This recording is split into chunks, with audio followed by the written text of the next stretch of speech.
婚礼前2个月，我意外发现相恋4年的男友是已婚已育的身份。几天后，他带着一个3岁小男孩到我面前，妍妍，这是我妈收养的孙子乐乐，想让他挂在我们户口下面。你也知道我妈年纪大了，你是一个孝顺的女孩，肯定愿意满足她的愿望吧。我看了眼五官神似男友的小男孩，又看了眼站在面前的男友，半晌，我露出一个理解的表情，笑容温婉。好的呀，我们领完证就把小朋友户口迁过来吧。当然，你不愿意的话，我们自己……什么？林树听到我的回答，愣了一下，刚刚脸上半挑衅半试探的表情消失不见，有些慌乱的干笑2声。妍妍，你可以再考虑下，不用这么快做决定。我奇怪的看向他，我现在就可以同意啊，为什么还要考虑？林树来之前明显没有想到我会有同意的可能，所以也没准备好我同意后的说辞。他涨红着脸踌躇了一会儿，一时没想到怎么说，干脆开始胡搅蛮缠，还不忘拿结婚的事来威胁。好哇，陆小妍，你果然对我不满意，居然这么痛快就答应了。你既然这么不在意我，那结婚了也没什么意义，你自己好好想想吧。回去再和你爸妈好好商量商量。说完也不给我留说话的时间，直接转身就走了。毕竟他也知道，如果真的要讲道理，他不可能说得过我。看着他离开的背影，我不可置否地笑了笑。我和林树是父母安排相亲认识的，当时我事业正式上升阶段，被父母催得烦不胜烦。我对谈情说爱没什么兴趣，工具人嘛，稍微合适就行。所以和林树见了一面后，觉得外形还可以，工作又是同乡，就同意了。别的不说，起码能堵住我父母的嘴，不用在精疲力尽的工作后还要花费时间精力去应付父母。关系确定下来后，我们俩的工作都忙，见面的时间并不多，林树也不会太缠人，这一点我尤为满意。甚至中间我外派了2年，他也没有提出过不满或者阻止我，我们就这么平平淡淡、井水不犯河水的相处了几年，直到我今年事业稳定下来，往外跑的时间少了，又在我父母的催促下商定了结婚事宜。婚期定在2个月后，该准备的都差不多准备了，部分亲戚好友也通知到了，而我却在3天前才发现我的未婚夫其实是已婚有育的身份。刚确认这个消息的时候，愤怒和痛苦都是随后才出现的。我脑子里第一个念头是震惊，我天，好精彩的瓜！要知道，我虽然经常在网上看到各种渣男怨女、奇葩婆婆的故事，但现实中还真的是第一次遇到这么五毒俱全的家庭。而我差那么一点，就要在2个月后成为这个家庭的一份子。用我好朋友庐山同志的话来说，这是什么史诗级的噩梦。晚上跟庐山视频，他骂完林树，又问：你真不打算给你爸妈说？他们都在选陪嫁车子了吧？我一边敷面膜一边回答他说：当然要说，但还没到时候。按照我爸妈的性格，现在给他们说了，最多就是生气一通，然后退婚，说不定过后又会开始给我张罗新的相亲。我被骗了4年，钱没少花，绿帽没少戴，渣男一家却没得到惩罚，我还得重新回到被父母催的境地。要真这样，玛利亚来了都得夸我一句圣母典范，但我可不想当圣母。我之前拜托你的是怎么样啊？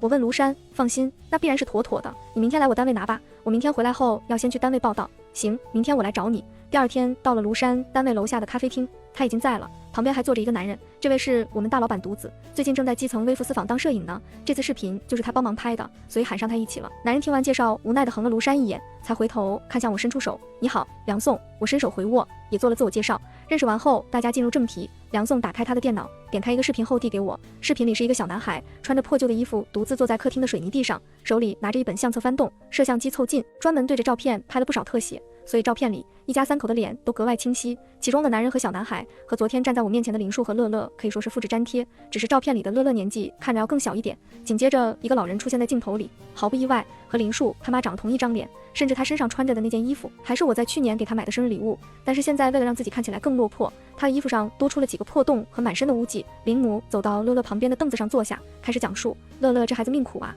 他妈妈是我们附近村子的，高中就跟我儿子一起了，我儿子为了他，大学寒暑假都很少回来，就为了打工挣钱给他花。他是个不老实的，我儿子毕业后找了个好工作，工资全被他拿去买衣服化妆品，天天打扮得妖里妖气的。我儿子心实啊，总说那蹄子这么多年是真心想跟他在一起的，也就都顺着他。后来有了孩子，2个人也去领了证，那个小贱蹄子就不装了，见天地做。孩子生下来后，更是一天到晚都伸手要钱，我的棺材本都被他骗去了。孩子1岁多的时候，不知道那个小贱人从哪里勾搭了一个有钱的老男人，把家里钱全拿着，直接跟人跑了，孩子都不要了。可怜我们乐乐，路都还走不稳就没了妈，家里钱也被妈全部带着跑了。爸爸一个人上班供我们一家子吃穿，就只能跟着我这个老太婆在村里当留守儿童。发生这种事，我们这一家子老实人也只能认命，当然一个比一个辛苦就算了，就是孩子命苦啊，也不知道以后怎么办。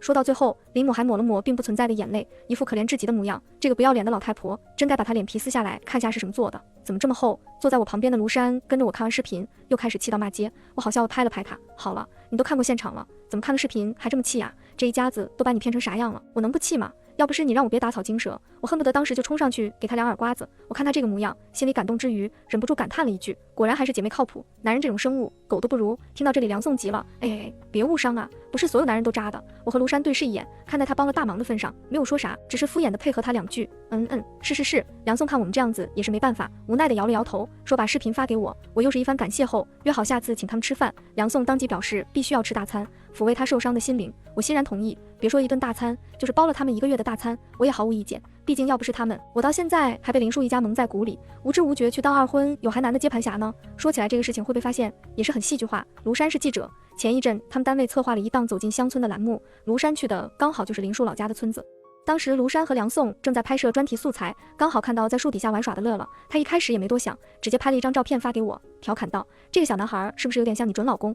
还怪可爱的，说不定我干儿子以后就是这个款的，但肯定会更可爱。”我那天一直在忙，直到晚上才看到消息，一开始还觉得好笑，想说你干儿子还早着呢，结果点开大图一看，瞬间笑不出来了。无他，照片里除了一个很像林树的小男孩之外，角落里还有一个老人，庐山不认识，所以没有当回事，但我一眼就认出那是林树他妈。我向来对于不太好的事情有预感，而且庐山对林树没有那么熟悉，只是觉得像，但我是看过林树小时候的照片的，这个小男孩和他已经远远不只是像的程度了，说是一个模子里刻出来的也不为过。我脑子乱了一会儿，就很快反应过来，给庐山打电话。我对林母还算了解，他早些年一个人把林树带大，吃过不少苦，因此把钱看得特别重，眼界不宽，还自我感觉良好，很爱耍小聪明占小便宜。我让庐山明天故意去林家附近，最好就在林母面前假装说单位有个留守儿童资助计划，只要拍个小纪录片就能参与名额竞选，入选了一次性就可以拿5万补助。果然第二天庐山去了一说，林母就主动找上来了。当天听庐山给我转述完，我除了震惊就是愤怒和后怕。我和林树是4年前相亲确定关系的，现在这个孩子3岁，也就是说在我们开始相亲的同时，林树就已经跟孩子妈在一起了。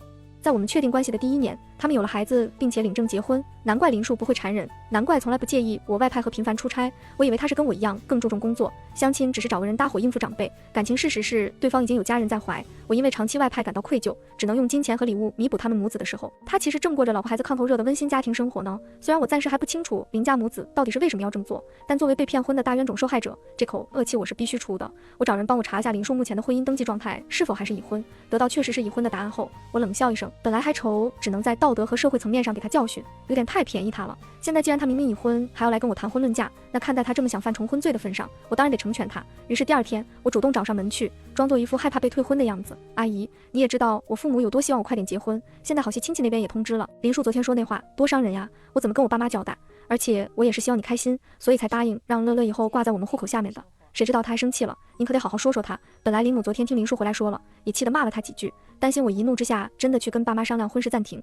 但是现在看我这么伏低做小，担心被退婚的样子，反而又摆起架子来。小妍呐，你也知道我们家林树在公司当老总当习惯了，自己主意大着呢，我说的话他也不见得会听。而且你虽然同意了让乐乐上户口，但你们领证的时间也说不准呀。我听到这差点没笑出来。林母不是不知道我跟林树在一家公司，但不知道林树怎么跟家里吹的，他居然敢在我面前炫耀林树当老总。事实上，我和林树都是公司的项目总，但他那个项目的营收年年垫底，年收益最多只能赶上我项目的1/5。我们公司的人都笑称只有扶不上墙的烂泥，但又没有犯过什么大错的才会被发配去那个项目。但也幸好他混到了项目总这个位置。我们公司有规定，高管之间不得有亲属关系，所以如果我们要领证，就必须得有一个人离职。林家母子当然是希望我先怀孩子，然后休完产假就离职，那就可以扯证了。但我一直不同意，要生孩子必须得领了证再说，但是要领证就必须离职，我是不可能离的，所以就一直卡在这儿。最后一商量，就想着先办了婚礼，领证的事以后再说。现在林母既然提到这个了，我马上顺势说道：确实，领证这个暂时实现不了，要不这样吧，阿姨。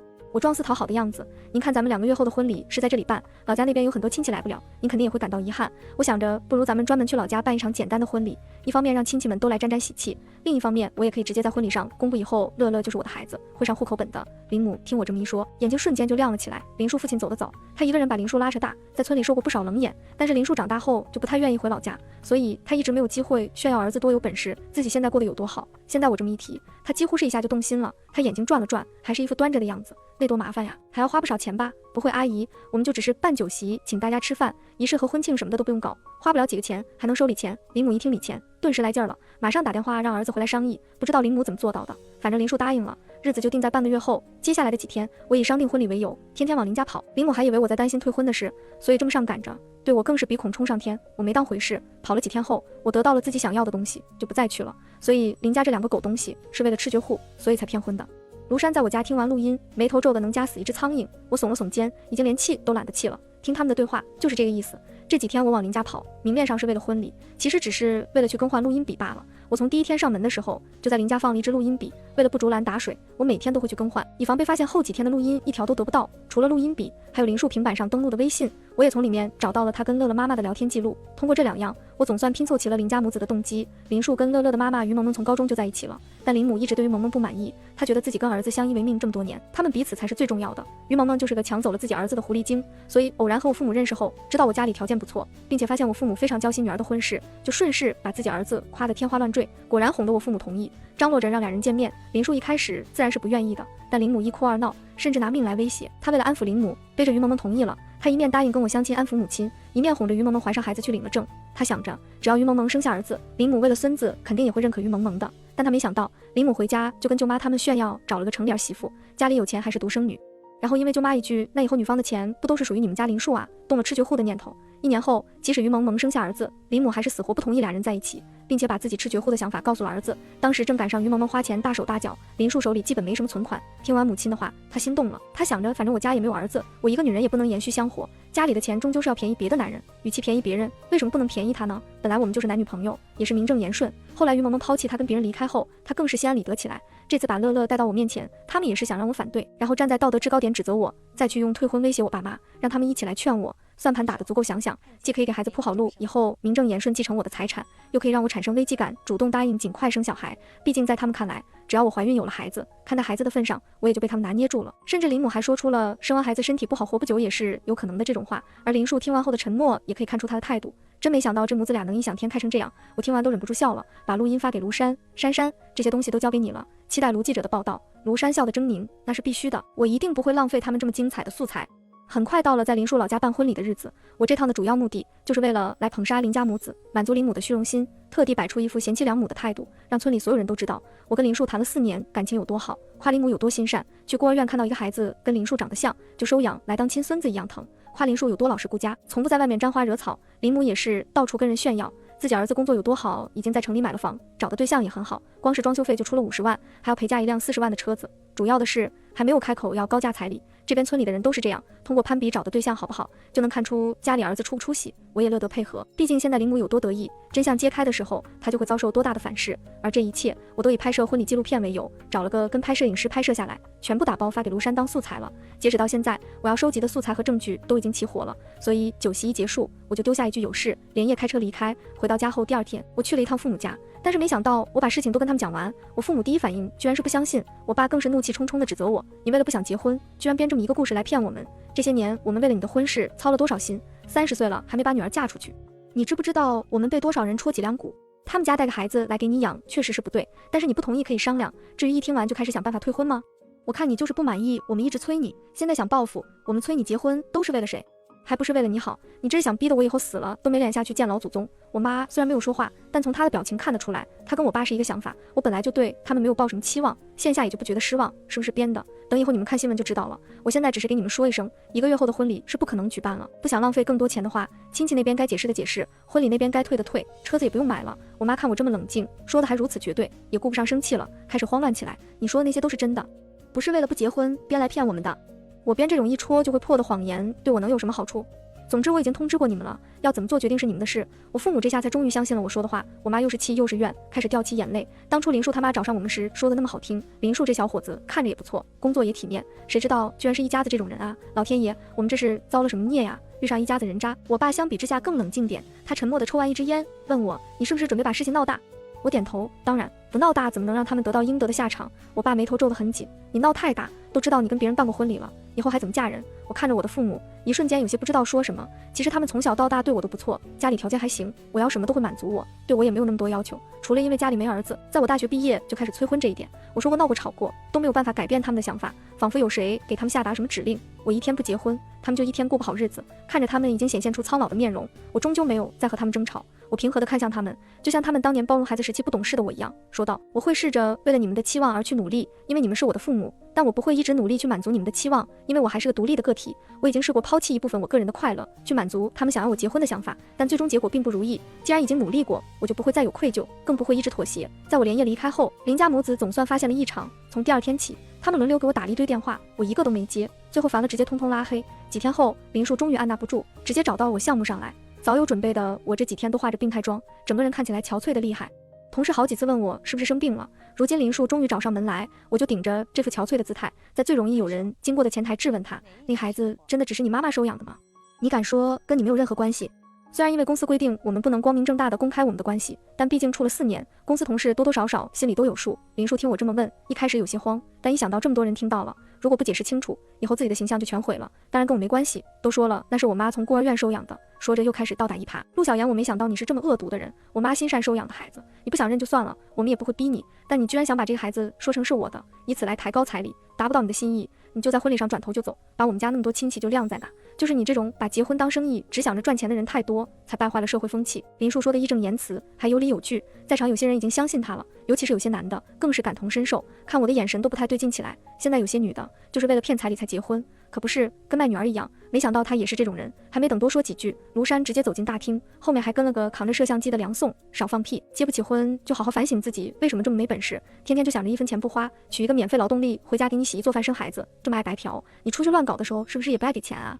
庐山一来就活力开满，一通输出。刚刚听了那些话不舒服的女孩子们也赶紧附和，指着话最多的那2个男的嘲讽起来。可惜我今天的人设是受害者，要扮演一个伤心脆弱的可怜女人，不然高低也要教嘴臭男们洗洗嘴吧。庐山没再管围观的人，直接把话筒对到林树面前。林先生，请问你和现任女友交往4年，却和别的女人有个3岁的儿子，这事是否属实？在已婚已育的情况下还跟别的女生举办婚礼，知道自己已经犯了重婚罪吗？林树被突如其来的问题吓了一跳，心虚地看了一眼我，然后转身推开庐山的话筒，外强中干地呵斥：你是哪来的，在这里胡言乱语什么？信不信我告你诽谤？庐山一副很惊讶的样子，你不知道吗？你骗婚的事情已经在网上曝光了，里面还有你妈妈的采访呢。说着还转过头招呼围观的人，大家都可以看看。上某博搜骗婚，热门那条就是林树又心虚又狐疑，也赶紧拿出手机打开某博，一条导语为已婚已育却继续找女孩子相亲结婚，渣男冒着重婚风险骗婚是为哪般的长文，转发评论已经上千，数据还在持续增长。长文里面有林母的采访视频，视频里的小孩子打了马赛克，一家3口的照片也只给男人留了清晰的画面，还有在老家婚礼时的录制画面，包括林母说装修款陪嫁车和彩礼的片段，以及我答应会把婆婆收养的孙子加进自己户口本里片段，甚至还贴心的把2边的时间线整理成了表格贴在文里。最后记者经过探访，理清了渣男一家的骗婚动机和故事线，以文字的方式讲述了出来，并且附上了一段网友匿名投稿的语音，正是林母那句他家就一个女儿，女人生完孩子身体不好活不久也是有可能的。林树看完整个脸瞬间变得惨白，他甚至1秒都不敢在这里多待，推开梁宋还在对着他拍的摄像机就往外走，那脚步快得跟有后面有人在追他索命似的。随着林树离开，现场围观的人也陆陆续续看完长文，看着我的目光都变成了同情，有些熟悉的同事过来安慰我，我依然保持着柔弱的受害者形象，对他们的各种同情和安慰回以苦笑，直到离开公司走到路边，我才收起苦哈哈的表情叹气，演戏也不是个容易的活啊，指甲都快掐断了才没让自己破功。庐山噗呲笑了，拍拍我的背，得别贫了，接下来怎么打算？我约了律师，要去一趟律师事务所。我揉了揉手腕，做了个摩拳擦掌的动作。作为遵纪守法的好公民，我既然掌握了林树重婚罪的证据，怎么能不响应法律号召，让他好好伏法呢？梁宋把摄影机放进后备箱，走过来说：那走吧，我开车送你过去。到晚上的时候，骗婚事件热度发酵，评论已经上万。我有个客户是位坐拥2000万粉丝的大网红，我请他帮忙转发了一下，热度更是疯涨，很快就上了热搜榜。长文底下全是讨伐渣男母子的评论，这是什么绝世大渣男？一边结婚生子，一边相亲谈恋爱，可真行！严谨点，是真行。渣男这个行为已经构成重婚罪了吧？女方能不能告他？他们母子还想把亲儿子挂到女方户口下面，这不只是骗婚，这是想吃绝户吧？结合最后一句语音，妥妥的想吃绝户，甚至还有害人的念头，太恶毒了啊！这个世界还有没有好男人了？怎么每天打开手机就能认识一个新渣男？楼上做什么梦呢？男人基本盘在这儿，你还想有什么好男儿？这也能性别攻击？里面这个林母不是个女的，凭什么只骂男的？母子俩都不是好东西，但我骂男人还需要挑日子吗？咋地？你们男人这么爱对号入座？话说这个男的是我们公司的，平时看着挺老实，没想到背地里是这种人，果然是知人知面不知心。挖去，老实人风评被害。晚上我躺在沙发上，正欣赏各路网友们的精彩评论，接到了我爸妈的电话，我以为他们是来劝我，却没想到他们说林树老家那边可以由他们去闹。我的确是准备过几天雇几个人跟我去林树老家村子里闹一出。对于林母来说，她一直都很在乎自己早些年吃过的苦，所以总想着在村里人面前炫耀自己现在过得有多好。网络上就算闹翻天，对林母也没有太大的影响。她最在意的只有2件事，其中第一件就是在老家的面子，所以不管我父母是怎么想通的，但他们愿意做这件事，那当然比我自己来做更事半功倍。果然没过2天，我就听说我父母带了一群亲戚朋友直奔林树老家，在他家门口敲锣打鼓，把村里人都吸引来后，哭天抹泪的痛述林家骗婚的恶行，有我前面的铺垫在，我爸妈又拿出了证据，一条一条讲给现场的人听，村里人毫不费力就相信了。林叔他妈还想拿着扫把骂骂咧咧的要赶人，结果没等我家里的亲戚动手，就被他们自己村里人拦下了，还七嘴八舌帮我家里人说别忘了还装修款，气得林母只能进屋把门关起来，谁喊都不出门。后来我才知道，我父母是看了庐山发的长文，直观的看到了林家母子俩是怎么欺骗我们家，又是怎么想着要吃绝户，气得饭都吃不下，对我愧疚又不知道怎么办，所以才想力所能及的做点什么，解决了林母那边，当然就轮到林树了。而这就是林母最害怕的第二件事。在骗婚事件热度持续发酵2天后，林树收到了公司的辞退信，他气冲冲地找到我家，陆小妍，你到底还想怎么样？我已经被你搞得身败名裂了，连我妈在老家都待不下去了，还不够吗？你还要搞黄我的工作？我冷静地看着他发完疯，才一脸你在说什么呢的表情回道，当然不够啊，你们骗钱骗婚都不够，还不忘惦记着我的小命，才这点报应哪里够啊？林树终于冷静下来，警惕地看着我，你什么意思？我假装惊讶，怎么？你还没收到法院传票吗？还不忘好心提醒，那你得先去查一下重婚罪怎么判了，好有个心理准备。林树这下是真的慌了，连说话都结巴起来，怎么可能？不对，我还没有跟你结婚，不可能算重婚罪。看他这样，我笑得比他把乐乐带到我面前时更加温婉。怎么能不算呢？你以为我辛辛苦苦跑你老家花钱办酒席，真的就只是为了收礼钱啊？不是只有领了2次证才算重婚，只要有证据证明我们是事实婚姻，同样可以算。那么多亲朋好友一起参加的婚宴，怎么不能算事实婚姻呢？你说是吧？林树听完，整个人仿佛置身冰川雪地，僵硬的动弹不得。半晌，他才反应过来，一下子跪在我面前，妍妍，我们相处了整整4年，你对我不会一点感情都没有的，对不对？我错了，我真的知道错了，我只是一时贪心，被我妈洗脑了。你就看在我们这4年感情的份上，放过我这一次好不好？我会把装修款还有上次办婚礼的钱全都还给你，你还要多少钱我也都可以给你，你撤诉好不好？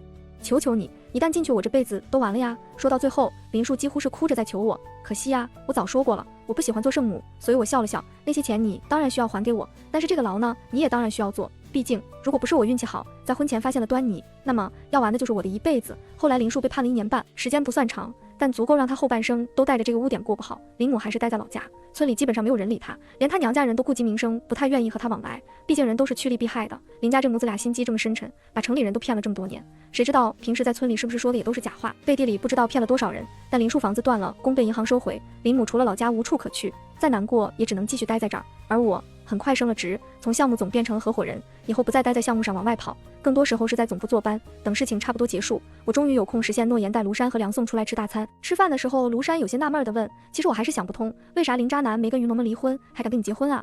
真就法盲成这样？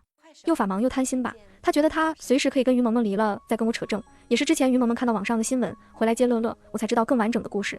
于萌萌说，当初确实是他遇到了别人，但他并没有卷走家里1分钱，因为那些钱都被林母扣得死死的，拿去接济他娘家兄弟了。他走之前跟林树提出了离婚，并且想带着孩子一起走，但林树死活不愿意，林母更不愿意孙子被带走，所以最后于萌萌留下签了字的离婚协议，自己一个人走了。林树始终觉得于萌萌只是一时被别的男人蒙骗了，自己跟于萌萌这么多年感情，他一定会回来，所以一直不愿意在离婚协议书上签字，并且他觉得就算我要跟他领证，他有于萌萌签了字的协议书在，随时可以去离，很离谱又可笑的想法。但偏偏当事人察觉不到，还自以为一切都在自己的掌控中。算了，不提这个渣男了。庐山自己提起的话题又自己终结，那你以后怎么打算的？叔叔阿姨那边还催吗？